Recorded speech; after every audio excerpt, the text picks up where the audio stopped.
All right, Courtney, I love starting with why and how you fell in love with franchising, but what is your franchise story? How do you fall into this industry that we now all love? Nick, that's so funny because I was literally just talking about this today. So I feel like it comes up all the time. But I love that question. So, okay, I fell into franchising and I feel like I'm not alone accidentally. But I didn't know I was in franchising until I started working for FBR. So rewind real quick. So I started with FBR, Franchise Business Review, almost 3 years ago. And so that I thought was my first franchising job.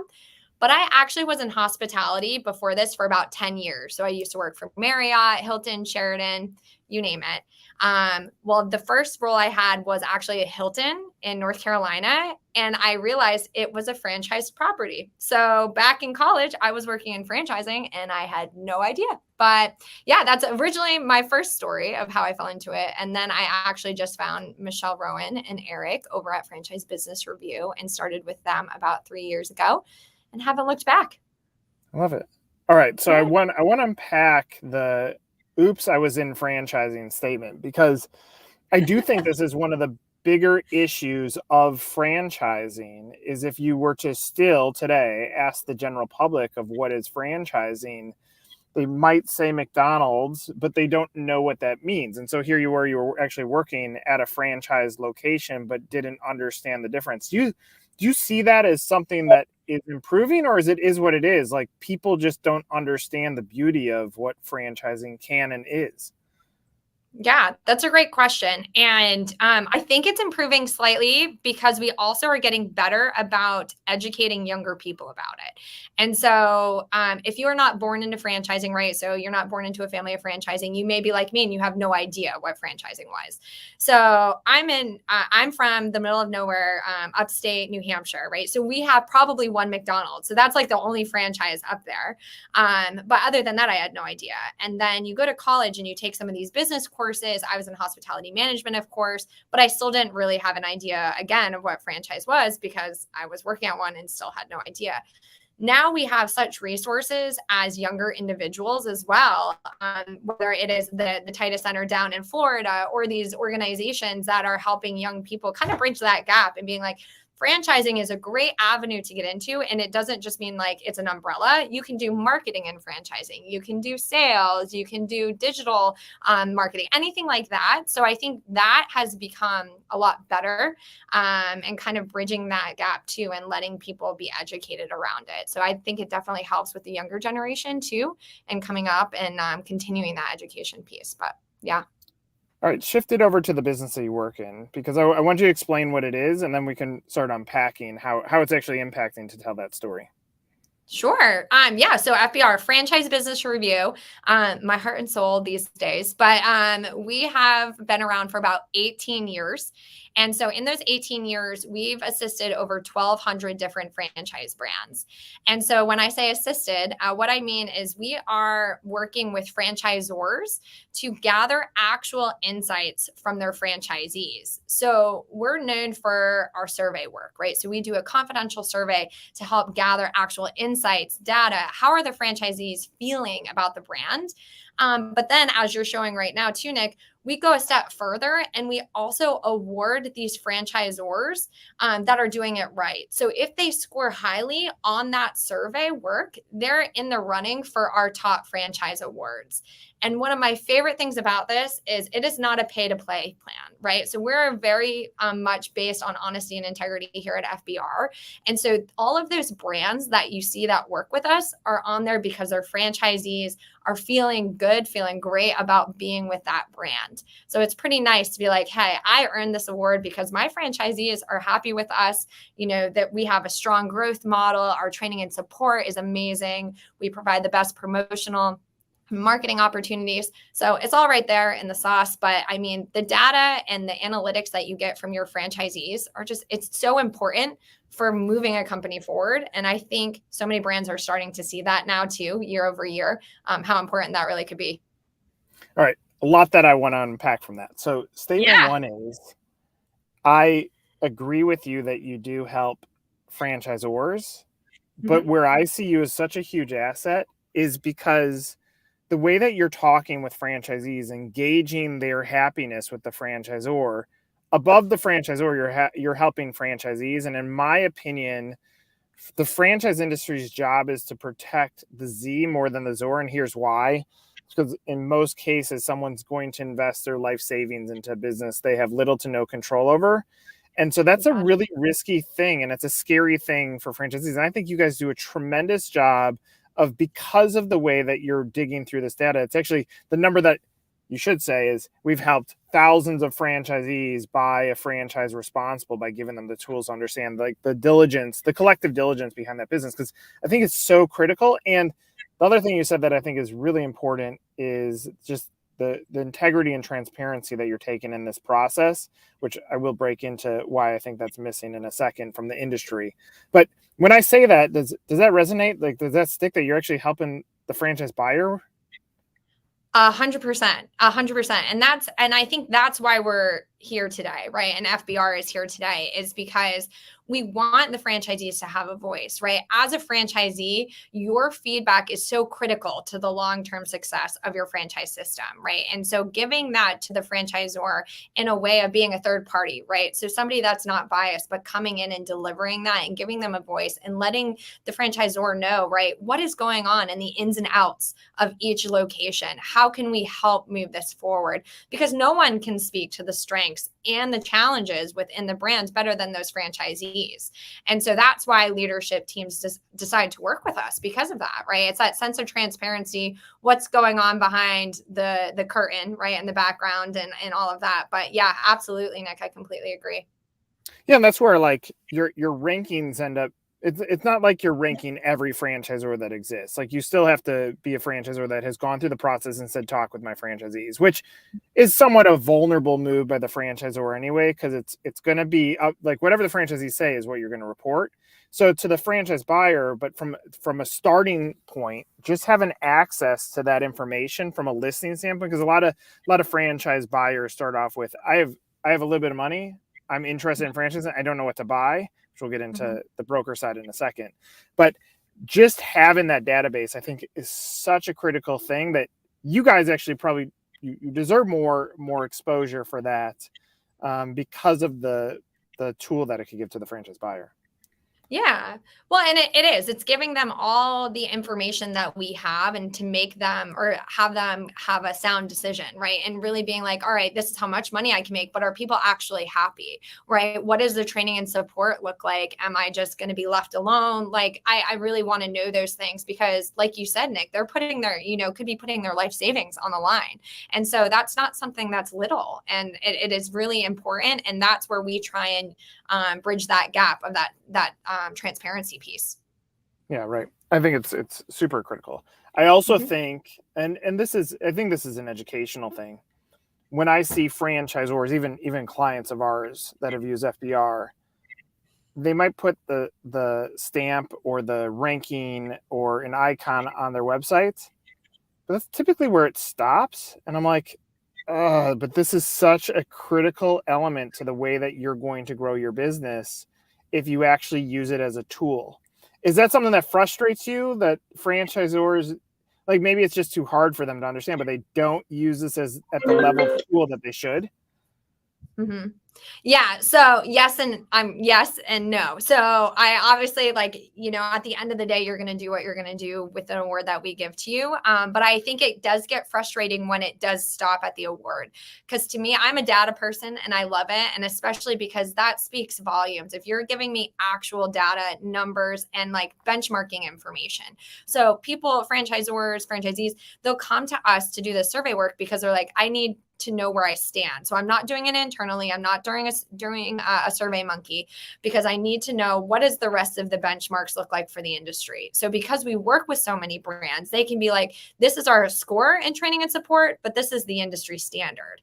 And so that's where it gets so much more valuable. My ops team love this because they can design KPIs out of actual data for the next, quarter, year. My dev team, though, this is where I do get frustrated when they do say, well, we just have this award. No, now as a dev person, I take this data and give it to my candidates that I'm speaking to, right? And saying, hey, this is where we're at compared to benchmark. Even if you're right there, maybe even a couple of points below benchmark, at least I'm giving you truthful data to show to the candidate. Because as a candidate coming in, if I get hundreds across the board, say a franchisor gets hundreds across the board on the survey, to me, that's kind of like a red flag. I mean, not a red flag, but I'm like, is this truthful? Right? Right. Because I don't believe it. So if you're showing me actual real data from a third party and that's vetted by you, that's where it goes. That data goes a lot further than those awards too. Yeah. Yeah, I 100% agree with that. What's your sentiment on franchise brokers and when it comes to transparency and data? I wish transparency existed all throughout franchising. So I guess I can't really talk too much about the broker side because I'm also not fluent as much in that side of things, Nick. But what I will say is I think it is so important for everyone to ask for the data. Everyone to ask for the data and not just hearsay or references or what you might have been in the industry for so long so you know best. But I just want everyone across the industry to say, oh, this is credible data, whether you're a broker or talking to a broker or a franchisor or a franchisee. And I'll kind of leave it at that. But I think the better that we can get about holding each other accountable and asking for data across the board, I think the better that the industry will be. Yeah. I mean, I'll share my opinion as I see where FBR actually sits in and where the future of things go, and it'll be forever locked in this video because once I say it is said.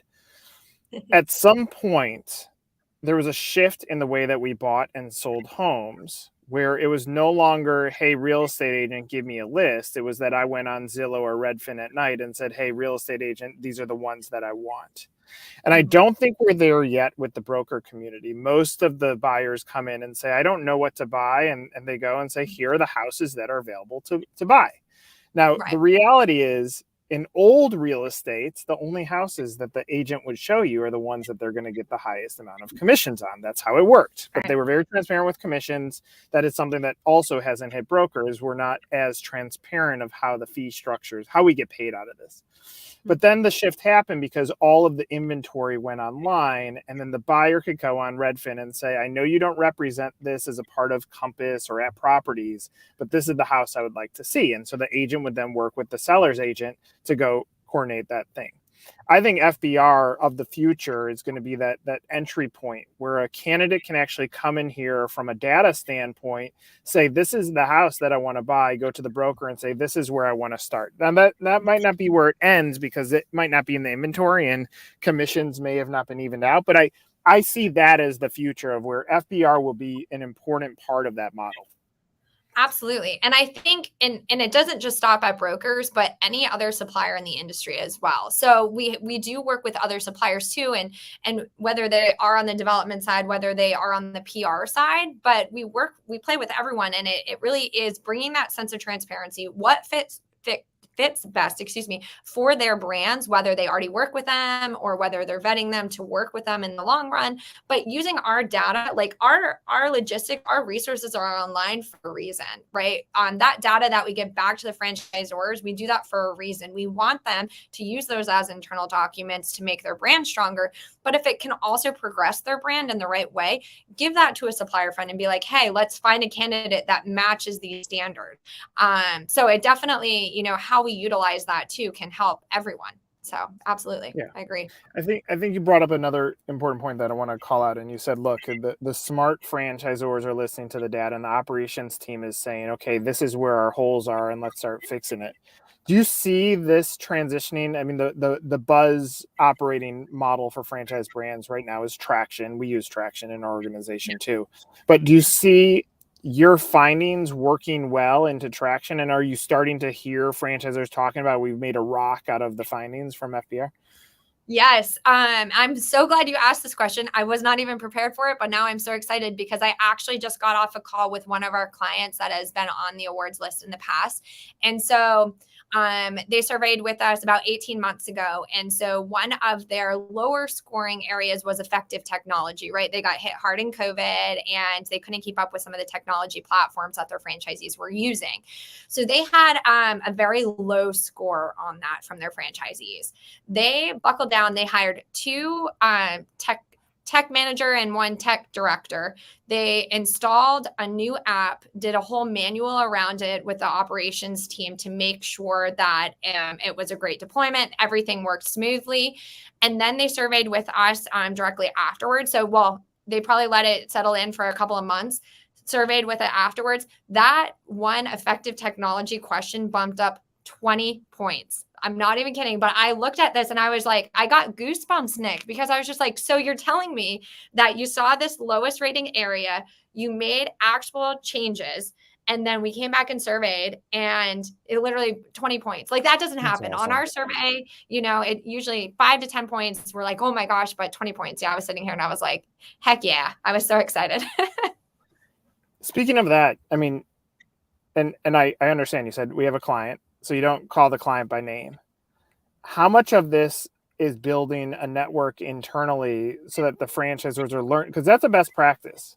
Is that being carried across, or is that next level with what you want to build with FBR? Absolutely. So as long as they're okay with saying our name or their name, we actually do case studies around this. So we have a great marketing team, great writing team too, that we'll pick up case studies. We'll put on our resources page, on our blog page. And we put that in our newsletter. We try and publish that because those are things that we do not want to keep secret, right? So we're doing all of this work to make brands better, to make the franchisees stronger. So the more that we can put out there from these specific case studies, we will. And then, of course, if the franchisors are happy to be named, if they're on the awards list too, we always recommend them. I'm like, don't stop here, right? Look at your lowest rated area all the time. Try and make the changes. But then you need to celebrate those wins with your franchisees because that just trickles down, right? And then those franchisees are going to talk to their community and be like, hey, this XYZ brand, this is what they did with us. You should go talk to your brand and make sure that they're giving you the same sort of support. So it's that ripple effect that I think will help change things too. Yeah, I love it. So data suggests that there's 4,000-ish franchisors, of which there's 400 new a year, and that means 400 probably die a year because the number hasn't changed in my entire history in franchising. So to one of these Zors that is either new or someone new to the industry that doesn't know what you are, will you talk to the ghost, tell them how they should reach out and why they should reach out to FBR? Yeah. I'll always say this: feedback is scary, and everyone sometimes buckles up, right? And they're like, I don't want to hear what people have to say. Sometimes I'm scared, but I'm going to tell you it's worth it. And so knowing the monster in your closet is a lot better than not knowing. And so why I say that is because you are building something that you want to be sustainable. You don't want it to fail. And so if I'm going to make this last, I need to know what's working and what's not working. And to do that is to get actual insights from people that are on the front lines. These people already bought in, to your model. They believe in it, but they're also here to give you constructive feedback, right? And maybe some of the best things that you can do for the brand is listen to that feedback, because maybe you need to make some ultimate changes, and then that will foster growth in the future. But the more we kind of put our hand over our ears and just be like, no, it's fine, that's where we see that decline, right? And some of those scores, if people don't work with us in 5-10 years and then they come back and their scores drop and they wonder why, and they're like, we made all these changes, but I was like, yeah, but you haven't asked for feedback around these changes. So starting off with a formal survey process, having that around the same time year over year, getting your logistics year over year, seeing the industry standards is only going to help you set up for growth. Bottom line will rise, but also you're going to have engaged franchisees that are validating well.